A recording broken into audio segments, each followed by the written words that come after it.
Hello everyone, welcome to Chetan Bharat Learning and welcome back to our weekly current affairs series in which we'll cover all the important developments with respect to the field of Indian economy. Now the period of reference for this particular lecture of current affairs would be 31st of August to 6th of September. So 31st August से लेके 6 सितंबर तक जितनी भी important developments हुई हैं with respect to the field of Indian economy वो हम आज के लेक्चर में कवर करेंगे. तो फटाफट से देख लेते हैं कौन सी डेवलपमेंट्स हुई हैं इस हफ्ते में, कौन से इंपॉर्टेंट करंट अफेयर्स हैं इस हफ्ते के जो हमें कवर करने हैं. What will we cover now. मैं आपको पहले ही बता दूं कि ये जो हफ्ता गया था ना, दिस पास्ट वीक, इसमें इकोनॉमी से रिलेटेड इतनी ज्यादा डेवलपमेंट्स हुई नहीं है, इतने ज्यादा करंट अफेयर्स आए नहीं है. ये पिछला पूरा हफ्ता was dominated by Afghanistan. Afghanistan में क्या हो रहा है, तो सारे न्यूज़पेपर के आर्टिकल्स वगैरह अफगानिस्तान पे ही फोकस थे और दो चार और चीजों पे, राइट. तो इकोनॉमी रिलेटेड इतनी सारी चीजें नहीं आई हैं, इकोनॉमिक्स रिलेटेड, पर फिर भी कुछ चीजें आई हैं जो इंपॉर्टेंट हैं आपके एग्जामिनेशन के लिए, तो वो देखेंगे हम. ठीक है, तो सबसे पहले तो हम बात करेंगे जीएसटी रेवेन्यू ट्रेंड्स के बारे में. जीएसटी के नए रेवेन्यू ट्रेंड्स आए हैं. अगस्त के महीने में GST collections is again more than 1 lakh crore. 1 lakh crore से इस अगस्त के महीने में जीएसटी कलेक्शंस आई हैं, 1 लाख करोड़ से ज्यादा, राइट. तो पिछले कई महीनों से ना लगातार 1 लाख करोड़ से ज्यादा रेवेन्यू कलेक्शन हो रही है अंडर जीएसटी. तो ये बहुत अच्छी न्यूज है. प्लस जितना ज्यादा जीएसटी कलेक्शन होगी ना, जितनी ज्यादा जीएसटी कलेक्शंस होंगी, उसका मतलब है आपकी इकोनॉमी चल रही है, राइट.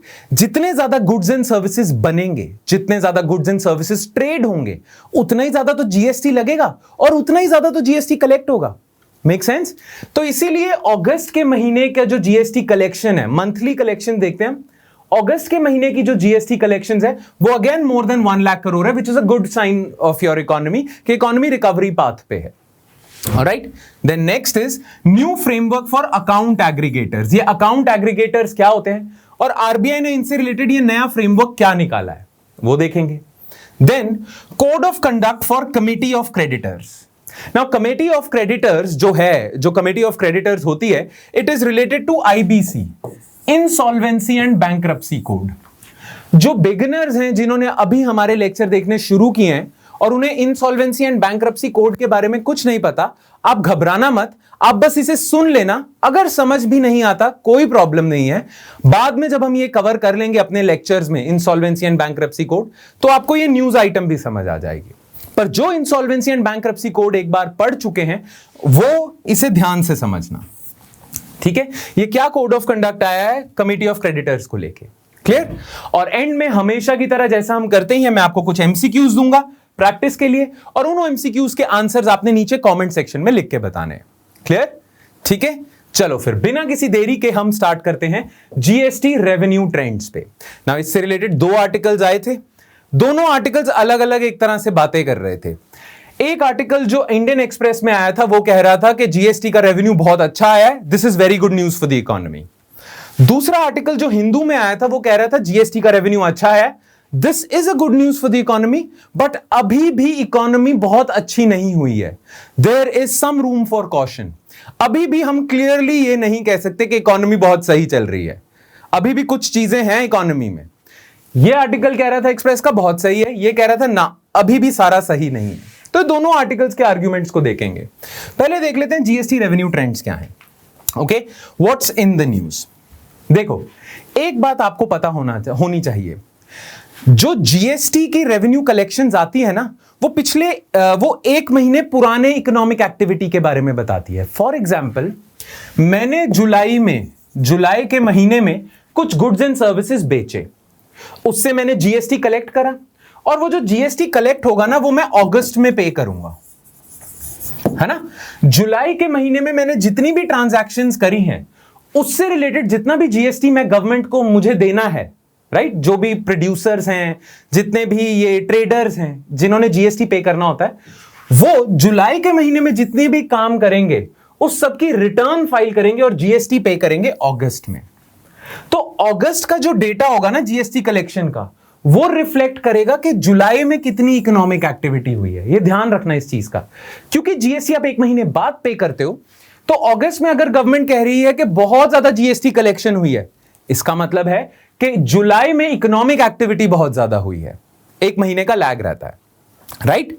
ये इंपॉर्टेंट चीज पता होनी चाहिए। अब देखते हैं, with gross revenues of 1.12 lakh crore in August, the GST has now yielded over 1 lakh crore a month for almost a full year.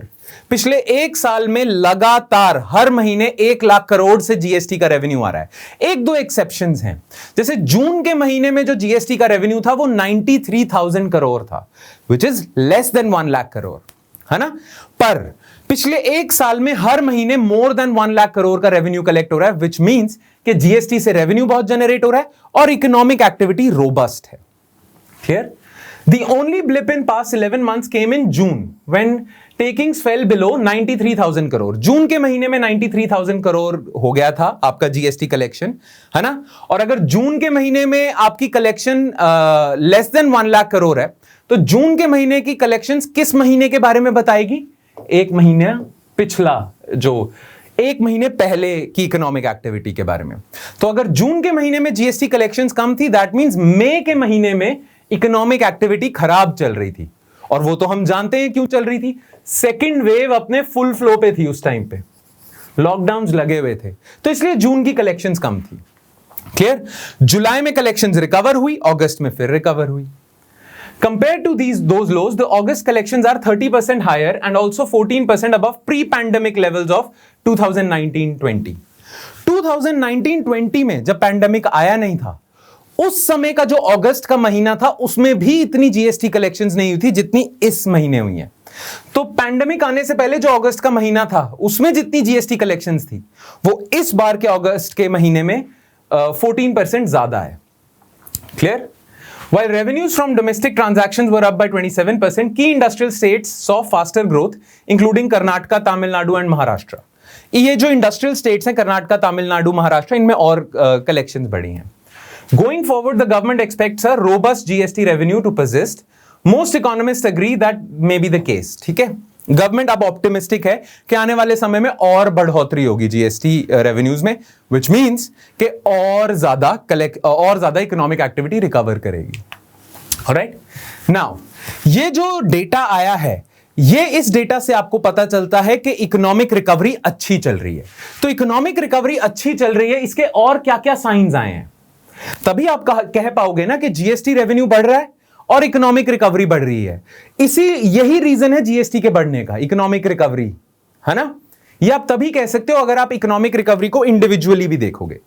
तो इंडिविजुअली भी जब हम इकोनॉमिक रिकवरी को देखते हैं तो हमें पता चलता है इकोनॉमी रिकवर कर रही है, और इसी वजह से शायद जीएसटी बढ़ रहा है ना? इकोनॉमिक रिकवरी के क्या साइंस हैं? एक, ई-वे बिल कलेक्शन बहुत ज्यादा बढ़ गई है, ई-वे बिल्स की जनरेशन बहुत ज्यादा बढ़ गई है। नाउ ई-वे बिल्स क्या होते हैं? जब भी आपको गुड्स ट्रांसपोर्ट करने हैं एक जगह से दूसरी जगह, जो भी गुड्स आप बेच रहे हो उसे ट्रांसपोर्ट भी तो करना पड़ता है ना बायर के पास। तो जब भी आप गुड्स ट्रांसपोर्ट करते हो and those goods are worth more than 50,000, तो आपके ट्रक्स वगैरह जितने भी ट्रांसपोर्ट के होते हैं उन्हें ई-वे बिल कैरी करना पड़ता है।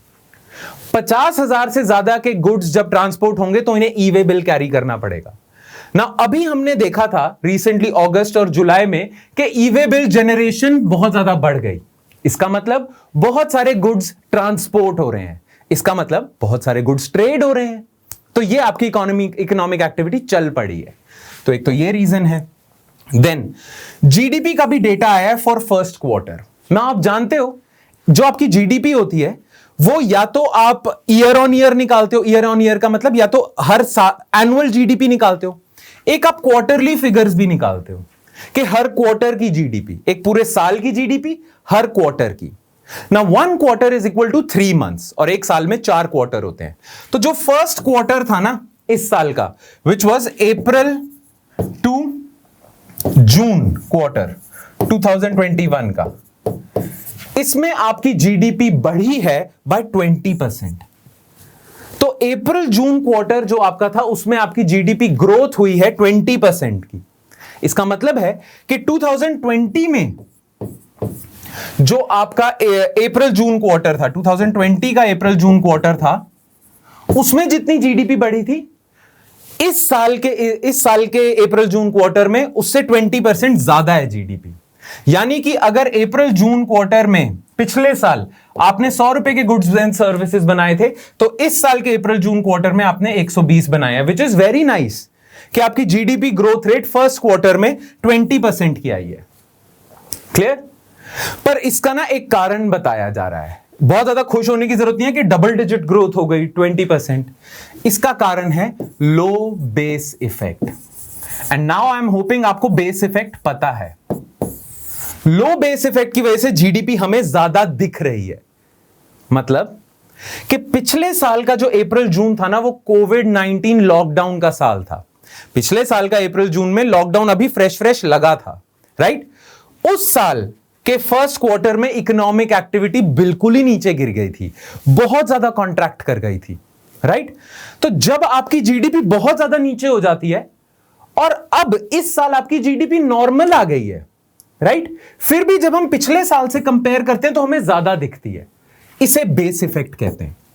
मैं दोबारा रिपीट कर देता हूं, बेस इफेक्ट का मतलब पिछले साल आपकी जीडीपी बहुत ही ज्यादा कम हो गई थी, इस साल आपकी जीडीपी ना नॉर्मल पे आ गई है, नॉर्मल पे। पर पिछले साल क्योंकि कम हो गई थी, इसलिए पिछले साल के कंपैरिजन में आपको परसेंटेज में ज्यादा ग्रोथ दिख रही है, राइट? इतनी ज्यादा आपकी इकोनॉमिक एक्टिविटी बढ़ी नहीं है, नॉर्मल ही आई है, पर पिछले साल के कंपैरिजन में, क्योंकि पिछले साल बेस इतना गिर गया था नीचे कि आपको ज्यादा दिख रही है, right? This was mainly due to low base effect, but still it is a positive sign. Low base effect की वजह से तो जीडीपी आपको ज्यादा दिख रही है, पर फिर भी पॉजिटिव साइन है। This has happened despite a brutal second wave of pandemic which peaked in April में। सेकेंड वेव के बावजूद, सेकेंड वेव में अप्रैल मई में ही आपके सबसे ज्यादा केसेस आए थे सेकेंड वेव के, राइट? उसके बावजूद फर्स्ट क्वार्टर के जीडीपी फिगर्स अच्छे हैं। दैट मींस इकोनॉमी रिकवर कर रही है। और बहुत सारी चीजें हैं। High frequency indicators. Now high frequency indicators क्या होते हैं? हाई फ्रीक्वेंसी इंडिकेटर्स नाम से पता चलता है। इंडिकेटर्स मतलब आपकी इकोनॉमी की सिचुएशन को इंडिकेट कर रहे हैं, बता रहे हैं क्या है। और हाई फ्रीक्वेंसी मतलब इनका डेटा जल्दी जल्दी आता जाता है, जल्दी जल्दी आता जाता है। जैसे जीडीपी का डेटा तो एक क्वार्टर या पूरे एक साल बाद आपको पता चलेगा, राइट? इन्वेस्टमेंट का डेटा आपको एक साल बाद पता चलेगा, एक साल का इकट्ठा डेटा आता है ना, या क्वार्टर में पता चलेगा। पर ये कुछ इंडिकेटर्स होते हैं जो डेली अपडेट होते रहते हैं, डेली इनमें चेंजेस आते रहते हैं और डेली ही आप आइडिया लगा सकते हो। आपको साल की वेट करने की जरूरत नहीं है, डेली आप आइडिया लगा सकते हो इकोनॉमिक एक्टिविटी क्या है। इनके एग्जांपल्स क्या हैं? जैसे ईवे बिल एक हाई फ्रीक्वेंसी इंडिकेटर है। इलेक्ट्रिसिटी कंजम्पशन, एकदम से इलेक्ट्रिसिटी कंजम्पशन बढ़ गई मतलब फैक्ट्रीज चल रही हैं, इकोनॉमिक एक्टिविटी बढ़ रही है। फोर व्हीलर या टू व्हीलर सेल्स, अगर फोर व्हीलर की सेल्स बढ़ रही हैं, गाड़ियों की सेल्स बढ़ रही हैं, बाइक स्कूटर की सेल्स बढ़ रही हैं, दैट मींस आपकी इकोनॉमी की डिमांड रिकवर कर रही है। और ये जल्दी जल्दी डेटा अपडेट होता है, high frequency indicator. Rail freight traffic, port cargo traffic, ये हाई फ्रीक्वेंसी इंडिकेटर्स हैं ना। अभी रिसेंटली अगस्त और जुलाई के महीने में देखा गया है हाई फ्रीक्वेंसी इंडिकेटर्स भी बढ़ रहे हैं, विच मींस इकोनॉमी रिकवर कर रही है। और एंड में जीएसटी कलेक्शंस तो है ही, ठीक है। नाउ जैसा मैंने बताया था, ये जो पोर्शन है ना, ये इंडियन एक्सप्रेस का। इंडियन एक्सप्रेस बहुत ऑप्टिमिस्टिक है, वो कह रहा है बहुत सही सिचुएशन है। पर आप एक यूपीएससी एस्पिरेंट हो, और एक यूपीएससी एस्पिरेंट को दोनों साइड्स ऑफ द स्टोरी पता होनी चाहिए, क्योंकि जब आप आंसर लिखते हो तो आपको प्रोज कॉन्स, एडवांटेजेस डिसएडवांटेजेस सब पता होने चाहिए, सब लिखने चाहिए। तो ये जो न्यूज आई है, इसके प्रोज तो आपको पता चल गए, आपको ऑप्टिमिस्टिक चीजें तो पता चल गई कि हाँ अच्छा चल रहा है, पर बुरी चीजें भी तो पता होनी चाहिए, तो वो हिंदू से निकाली है। Still some room for pessimism, मतलब अभी भी इतना खुश होने की जरूरत नहीं है। क्यों? The GST collected in August pertains to economic activity in July, ये तो हम कर चुके हैं। On a sequential basis GST revenues in August are 4% lower than what was collected in July. जुलाई में ज्यादा कलेक्ट करें आपने, और अगस्त में आपने इतनी जीएसटी कलेक्शन नहीं हुई है जितनी जुलाई में हुई है। इसका मतलब क्या है? इसका मतलब यह है कि अगस्त जुलाई दोनों में 1 लाख करोड़ से ज्यादा जीएसटी कलेक्ट हुआ है। पर हम ये मान के चल रहे हैं कि जून में इकोनॉमी रिकवर करने लग गई थी, सेकेंड वेव खत्म हो गई थी। तो जून में जब इकोनॉमी रिकवर करने लग गई थी तो जुलाई में थोड़ा सा रिकवर करना चाहिए था, जुलाई में जीएसटी कलेक्शंस थोड़ी होनी चाहिए थी, और अगस्त में तो जीएसटी कलेक्शंस और ज्यादा होनी चाहिए थे। क्यों? क्योंकि अब इकोनॉमी को सेकेंड वेव गए हुए ज्यादा टाइम हो गया, तो इकोनॉमी तो अब और ज्यादा खुल गई है। फिर भी जुलाई में ज्यादा जीएसटी कलेक्ट हुआ है, और अगस्त में इतना नहीं हुआ, जबकि अगस्त का जो महीना है उसमें तो इकोनॉमिक रिकवरी या इकोनॉमी खुले तो बहुत टाइम हो गया।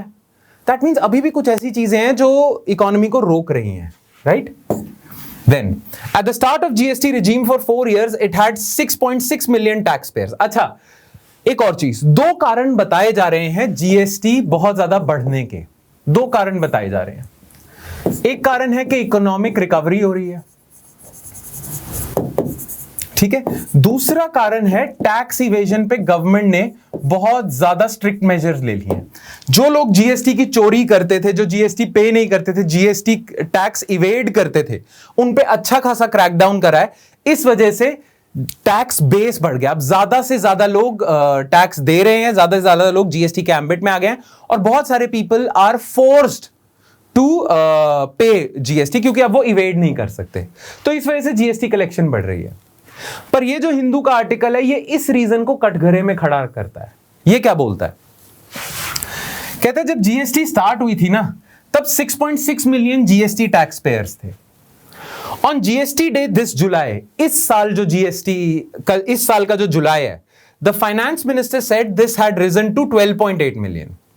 जब जीएसटी स्टार्ट हुआ था तो 6.6 मिलियन थे। इस साल के जुलाई में फाइनेंस मिनिस्ट्री कहती है कि 12.8 मिलियन जीएसटी पे करने वाले टैक्स पेयर्स हो चुका है, ऑलमोस्ट डबल हो चुका है। दैट मींस जीएसटी सक्सेसफुल है, ज्यादा से ज्यादा लोग जीएसटी के एम्बिट में आ रहे हैं और गवर्नमेंट ने ये जो क्रैकडाउन करा था कि कोई भी जीएसटी इवेड ना कर सके, वो सक्सेसफुल हो रहा है। But how many of them are filing returns each month is no longer known since the government stop disclosing that number from February 2021।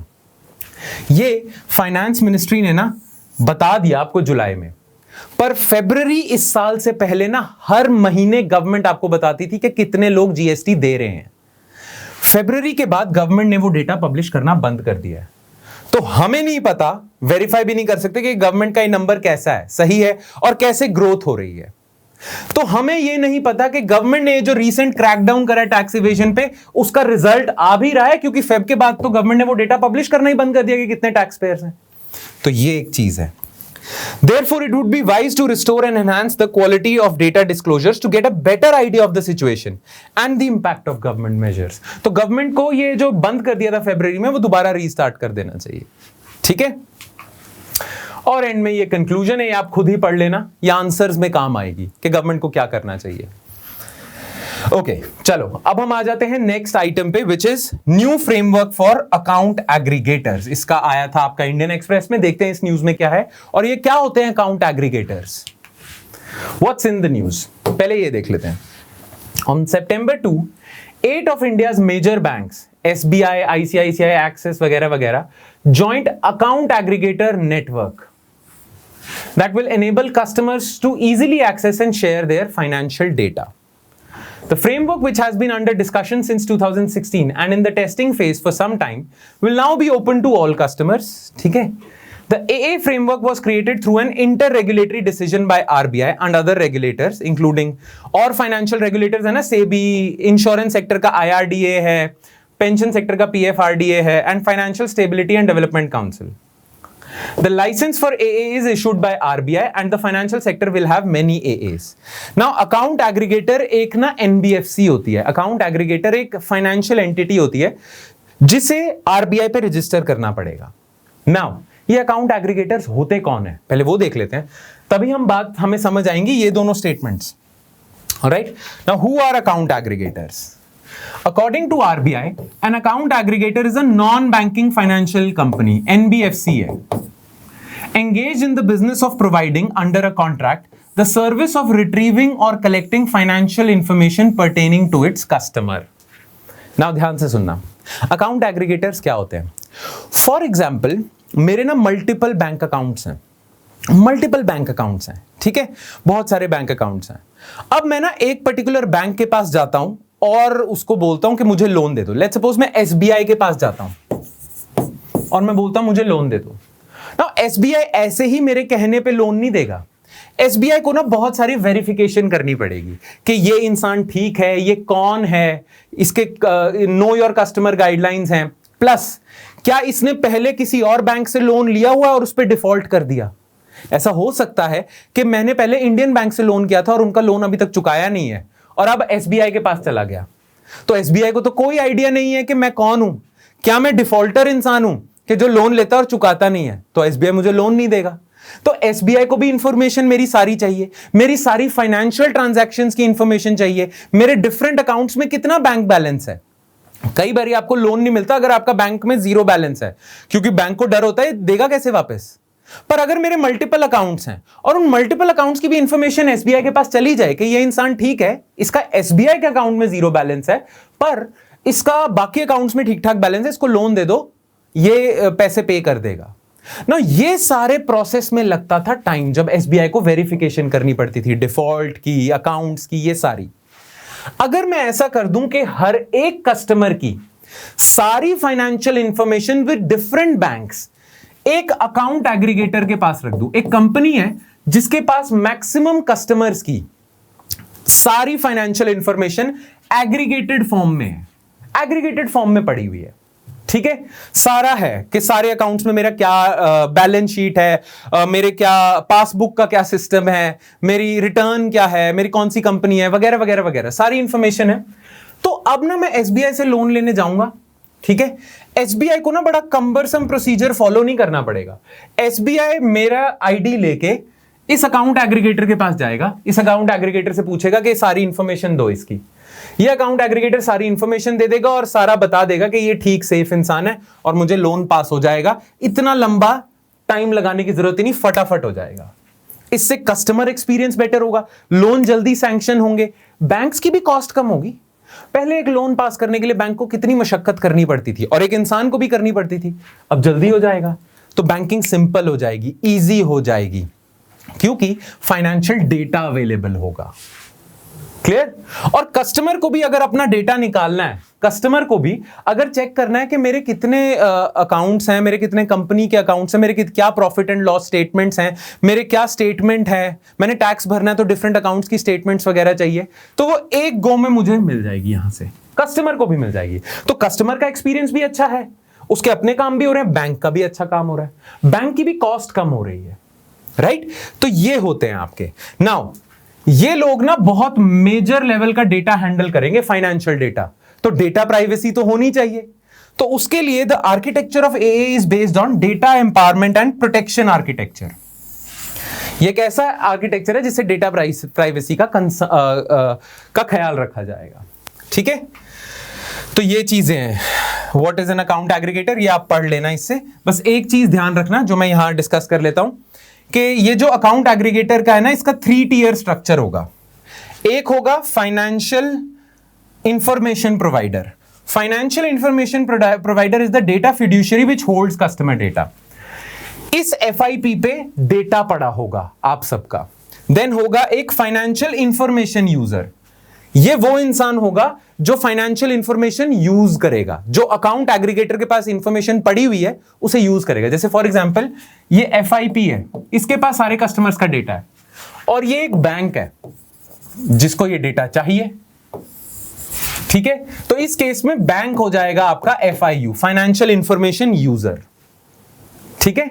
अच्छा, एक बैंक दोनों रोल्स भी प्ले कर सकता है। कई बैंक्स की ना खुद की एनबीएफसीज हैं, जैसे एसबीआई डिसाइड करता है कि मैं अपना एक कंपनी बना लूं जो अकाउंट एग्रीगेटर होगी, वो आरबीआई के पास रजिस्टर करेगा, तो एसबीआई ही एफआईपी भी है और एफआईयू भी है, ठीक है? Banks can play a dual role, पर मेजरली बैंक्स को इंफॉर्मेशन यूज करनी है कस्टमर की, ठीक है? और अकाउंट एग्रीगेटर ये ओवरऑल फ्रेमवर्क है। Account aggregator allows a customer to transfer his financial information pertaining to various accounts such as bank deposits, mutual fund, pension fund to any entity requiring such information. किसी भी bank, NBFC, mutual fund को कोई information चाहिए, आपकी सारी information यहां से मिल जाएगी। क्लियर? अब इसके एडवांटेजेस क्या हैं? वेल, कस्टमर्स को बहुत एडवांटेजेस हैं, आप यहां से पढ़ लेना। बैंक्स या फाइनेंशियल इंस्टीट्यूशंस को बहुत एडवांटेजेस हैं, उनकी ट्रांजैक्शन कॉस्ट वगैरह कम होती है। Plus A reduces the fraud associated with physical data. बहुत सारे लोग फ्रॉड भी तो कमिट कर सकते हैं। मैंने बहुत सारे बैंक्स का लोन अभी देना है, मैं दे नहीं पा रहा हूं, और मैं तीसरे बैंक के पास चले जाता हूं और अपना डेटा ये डिस्क्लोज ही नहीं करता कि मैं कईयों का देनदार हूं। मैं एसबीआई के पास चले जाता हूं और उन्हें बताता ही नहीं, और छुपा भी लेता हूं कि मैंने इंडियन बैंक के पैसे देने हैं, मैंने पीएनबी के पैसे देने हैं, जैसे नीरव मोदी, विजय माल्या ने करा हुआ है। तो ये फ्रॉड को रोक देगा अकाउंट एग्रीगेटर। ठीक है, तो आपकी क्लीन बैंकिंग होगी, कॉस्ट कम हो जाएगी बैंकिंग की, और बैंक्स भी अच्छा परफॉर्म करेंगे। ठीक है, चलो अब हम आ जाते हैं नेक्स्ट पे, code of conduct for COC. COC stands for committee of creditors.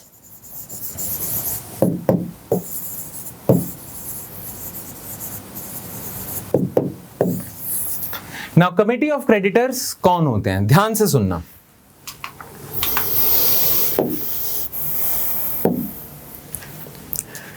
जैसे ना एक बैंक होता है, बहुत सारे बैंक है, लेट्स सपोज ये 3 बैंक है, इन तीनों ने ना इस कंपनी को लोन दिया हुआ है, कंपनी ए। ठीक है, इन तीनों ने लोन दिया हुआ है। नाउ इस केस में ये बैंक हो जाएंगे फाइनेंशियल क्रेडिटर्स, इन्होंने क्रेडिट दिया हुआ है, और ये कंपनी हो जाएगी कॉर्पोरेट डेटर, इसने डेट लिया हुआ है। नाउ लेट्स सपोज इस कंपनी को ना लॉसेस होने शुरू हो जाते हैं, बहुत सारे लॉसेस हो जाते हैं, और ये कंपनी बिल्कुल भी फाइनेंशियली वायबल नहीं होती। अब अगर ये कंपनी फाइनेंशियली वायबल नहीं होती फॉर XYZ रीजंस, ये इन बैंकों का पैसा पे नहीं कर पाएगी, इन बैंकों को तो नुकसान होने लग जाएगा, ये कंपनी NPA हो जाएगी अगर, तो इन बैंक्स का पैसा कहां से आएगा, ये कंपनी हो गई बैंकरप्ट।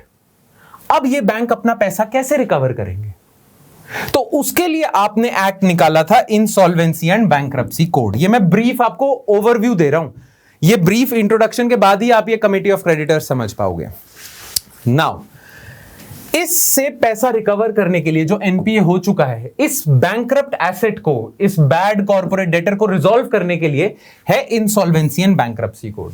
अब इस इंसॉल्वेंसी एंड बैंकरप्सी कोड के तहत क्या होगा, जब भी बैंक्स को लगता है कि ये हमारा पैसा इधर से वापस नहीं आने वाला, तो वो क्या करेंगे, ये सारे बैंक्स मिलके बना लेंगे कमिटी ऑफ क्रेडिटर्स, क्योंकि ये सारे क्रेडिटर्स हैं, ये कमिटी ऑफ क्रेडिटर्स बना देंगे। जैसे ये कमिटी ऑफ क्रेडिटर्स बना देंगे, ये इसके खिलाफ रेजोल्यूशन प्रोसीडिंग स्टार्ट कर देंगे कि ये बैंकरप्ट एसेट है, इसको रिजॉल्व करना है, तो इसके खिलाफ प्रोसीडिंग स्टार्ट करवा देंगे, बैंकरप्सी प्रोसीडिंग्स। इसके खिलाफ केस दाखिल कर देंगे नेशनल कंपनी लॉ ट्राइब्यूनल में। नेशनल कंपनी लॉ ट्राइब्यूनल ना इस केस को एडमिट कर लेगा। ठीक है, और जैसे ही NCLT इस केस को एडमिट कर लेगा, अब ये कंपनी ऑफ क्रेडिटर्स के पास फ्रीडम है कि ये कैसे भी इससे पैसा रिकवर करे। अब इनके पास फ्रीडम कंप्लीट नहीं है, ये नहीं है कि इसके दरवाजे पे जाके धमका धमकू के पैसा लेंगे, इनको एक सिस्टम फॉलो करना है। ये कंपनी ऑफ क्रेडिटर्स ना एक इंसॉल्वेंसी प्रोफेशनल को हायर करेंगे, ये प्रोफेशनल है एक। इस प्रोफेशनल का मेन काम पता है क्या होगा, कि इस कंपनी को रिजॉल्व किया जाए। नाउ ये इंसॉल्वेंसी प्रोफेशनल क्या करेगा, इस कंपनी को टेक ओवर कर लेगा, इसके बोर्ड ऑफ डायरेक्टर से सारे डिसीजंस खुद ले लेगा, और कोशिश करेगा कि ये कंपनी देखेगा पहले तो ये कंपनी क्यों नहीं चल पा रही थी, ये कंपनी नहीं चल पा रही थी बिकॉज इसने ये काम करे थे, तो ये काम हटा दो। तो वो कोशिश करेगा कि इस कंपनी को रिजॉल्व किया जाए। अब रिजॉल्व करने के बहुत सारे तरीके हैं, इस कंपनी ने बहुत सारे बैड फाइनेंशियल डिसीजंस लिए थे, उन्हें खत्म कर दिया। ठीक है, बहुत सारा फालतू का स्टाफ हायर करा हुआ था, फालतू की लैंड ली हुई थी, बेच बूझ दी। ठीक है, दूसरा, एक एक्स कंपनी को बोल दिया कि आप इसमें 50% शेयर ले लो, 30% शेयर ले लो, ऐसे कुछ बोल दिया। अगर ये एक्स कंपनी मान जाती है कि मैं इसमें 30% शेयर ले लेता हूं, वो 30% इसमें शेयर लेगी, उससे कुछ पैसा आएगा, फिर ये कंपनी चलती हो जाएगी। जैसी ये कंपनी चलती हो जाएगी, ये चीज रिजॉल्व हो जाएगी, राइट। पर ये जो इंसॉल्वेंसी प्रोफेशनल है ना, इसे बनाना पड़ेगा एक रेजोल्यूशन प्लान। उस रेजोल्यूशन प्लान को इसे कमिटी ऑफ क्रेडिटर के पास भेजना पड़ेगा। ये कमिटी ऑफ क्रेडिटर अगर मंजूरी देती है तो वो रेजोल्यूशन प्लान फाइनल हो जाएगा और सारा काम निबट जाएगा। अगर ये कमिटी ऑफ क्रेडिटर इस रेजोल्यूशन प्लान को मना कर देती है तो इससे बोला जाएगा एक और बना रेजोल्यूशन प्लान। अगर इस इंसॉल्वेंसी प्रोफेशनल का कोई भी रेजोल्यूशन प्लान नहीं वो हो रहा, पास हो रहा बाय दीज बैंक्स, तो ये कंपनी हो जाएगी लिक्विडेट। लिक्विडेट का मतलब जितने भी इसके एसेट्स हैं, जो कुछ भी है, सब बेच बाच दो। सब कुछ बेच बाच दो, सेल पे लगा दो पूरी कंपनी को, इसके एसेट्स वगैरह को, उससे जितना भी पैसा रिकवर होता है, सारा तो नहीं होगा, जितना भी रिकवर होगा ये आपस में बांट लेंगे अकॉर्डिंग टू सर्टेन प्रोसीजर। ठीक है। नाउ इस इंसॉल्वेंसी प्रोफेशनल के पास ना टोटल 180 डेज है रेजोल्यूशन प्लान देने के, और इस रेजोल्यूशन प्लान को मंजूरी लेने के लिए 180 डेज है। हां, अगर कमिटी ऑफ क्रेडिटर्स चाहें तो 90 डे की एक्सटेंशन दे सकते हैं। तो मैक्सिमम एक कंपनी के पास 270 डेज है, एक इंसॉल्वेंसी प्रोफेशनल के पास 270 डेज है टू रिजॉल्व दिस। ठीक है। नाउ अब आपको ब्रीफ आइडिया हो गया। अब हो क्या रहा है, जब से आईबीसी आया है, कई साल हो चुके हैं इसे, जब से आईबीसी आया है ना, ये 270 डेज की डेडलाइन फॉलो ही नहीं हो रही है। जनरली ज्यादातर जितने भी ये बैंक्रप्सी प्रोसीडिंग्स हैं, ये 270 डेज ब्रीच ही कर जाते हैं, इन्हें 270 डेज से ज्यादा ही टाइम लग जाता है, और जितना ज्यादा टाइम लगेगा रिजॉल्व होने में उतनी ज्यादा प्रॉब्लम्स हैं।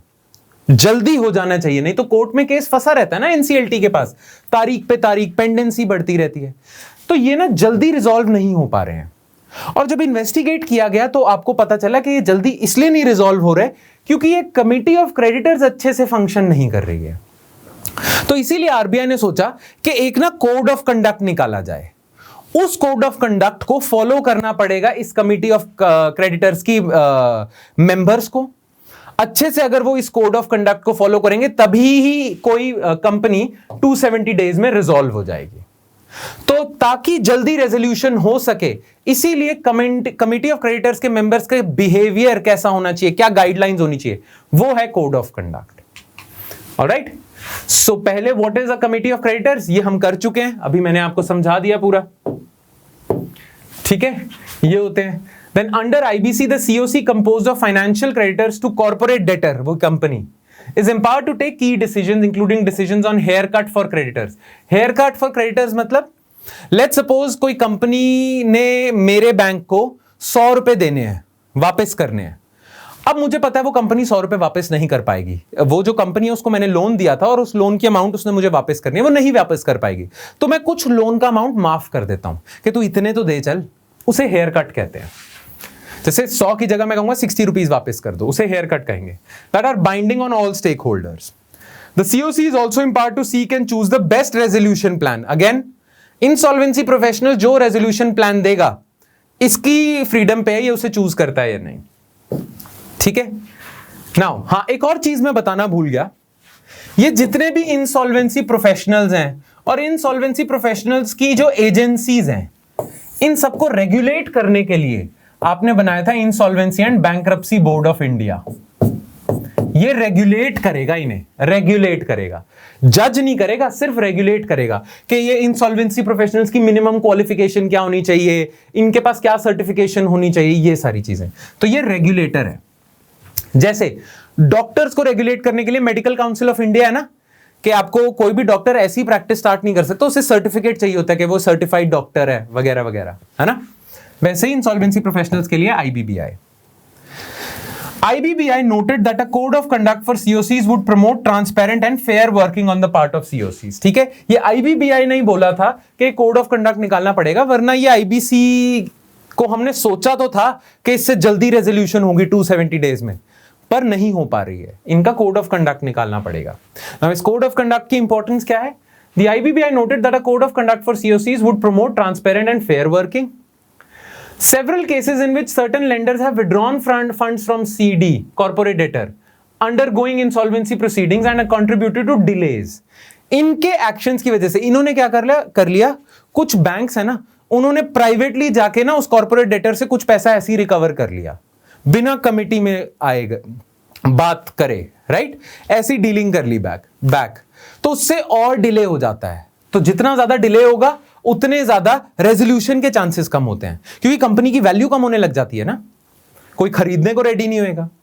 The IBBI highlighted cases in which representatives of lenders have had to seek approval from seniors. हाँ, ये केस कमिटी ऑफ क्रेडिटर्स में ना बैंक्स अपने रिप्रेजेंटेटिव्स भेज देते हैं। अच्छा, बहुत बारी ऐसा हुआ है कि कमिटी ऑफ क्रेडिटर्स ने कोई डिसीजन लिया, उनमें से कई मेंबर्स ने कह दिया कि हमें ना अपने बैंक से पूछना पड़ेगा, हम हाँ नहीं कह सकते, अपने बैंक से पूछना पड़ेगा। इसमें और टाइम लग जाता है जब तक वो पूछ पूछ के आते हैं। तो आईबीबीआई कहता है कि बैंक पहले ही डिसाइड कर ले, जो वो बंदे भेज रहा है इस कमेटी में उनके पास ऑथराइजेशन है कि वो कोई भी डिसीजन ले सकते हैं। ऐसा नहीं कि बार बार आप बोल रहे हो मैं पूछ के आता हूं बैंक से, मैं पूछ के आता हूं, ऐसा नहीं है, डिले नहीं करना है। The regulator also highlighted cases where lenders have withdrawn funds from a corporate debtor during insolvency proceedings. ये वही बात होगी, ठीक है। इंपॉर्टेंट फीचर्स ऑफ आईबीसी क्या हैं? अगेन ये तो हमने कोड ऑफ कंडक्ट की न्यूज कर ली, पर आपको आईबीसी के बारे में बेसिक्स पता होने चाहिए। तो वो बेसिक्स जो मैंने अभी इस न्यूज को स्टार्ट करने से पहले समझाए थे ना, ओवरऑल आईबीसी कैसे काम करता है, वो यहां दिया हुआ है, ठीक है। मैक्सिमम टाइम लिमिट ये है 180 डेज प्लस 90 डेज, पर स्टार्टअप्स के लिए आपने 45 डेज ऐसे रखा हुआ है, 90 डेज प्लस 45 डेज। फिर इंसॉल्वेंसी प्रोफेशनल्स के बारे में है, और ये जो सारी प्रोसीडिंग्स होंगी बैंक्रप्सी की, ये कौन एडजुडिकेट करेगा? एडजुडिकेट मतलब कौन सा कोर्ट होगा जिसके देखरेख में होगा ये सारा? एक तो है नेशनल कंपनी लॉ ट्राइब्यूनल, जिसकी देखरेख में होगा। National company law tribunal handle करेगा केस कंपनीज के। अगर कोई इंडिविजुअल बैंकरप्ट हो जाता है, उसके खिलाफ बैंकरप्सी प्रोसीडिंग्स देखी जाएंगी डेट रिकवरी ट्राइब्यूनल में। So national company law tribunal for companies and एलएलपीज, limited liability partnerships, date recovery tribunal for individuals and partnerships, ठीक है। ये है क्लियर। चलो फिर इसी के साथ हमारा सारे करंट अफेयर्स इकोनॉमी से रिलेटेड, इकोनॉमिक्स से रिलेटेड इस हफ्ते के खत्म होते हैं। Now, जैसा कि हमेशा हम करते हैं, लेक्चर के एंड में मैं आपको कुछ एमसीक्यूज देता हूं। इसी लेक्चर के एंड में मैंने आपको 3 एमसीक्यूज दिए हुए हैं, उनके आंसर्स आपने नीचे कमेंट सेक्शन में जरूर लिखने, because I want to check कि आपको समझ आया है या नहीं आया। ऑलराइट, ठीक है। चलो फिर that's it from my side guys. I hope you like today's lecture and I hope some of your concepts with respect to economics got clear today. Thank you so much guys, I will see you next time with more stuff. Thank you. Hi, अगर आपको ये lecture पसंद आया then do subscribe to our channel, and if you are serious for UPSC 2022 then आप हमारा comprehensive course checkout कर सकते हैं। कोर्स की डिटेल्स नीचे डिस्क्रिप्शन सेक्शन में आपको मिलेगी, नहीं तो आप हमें कॉल कर सकते हैं नीचे दिए गए नंबर पर।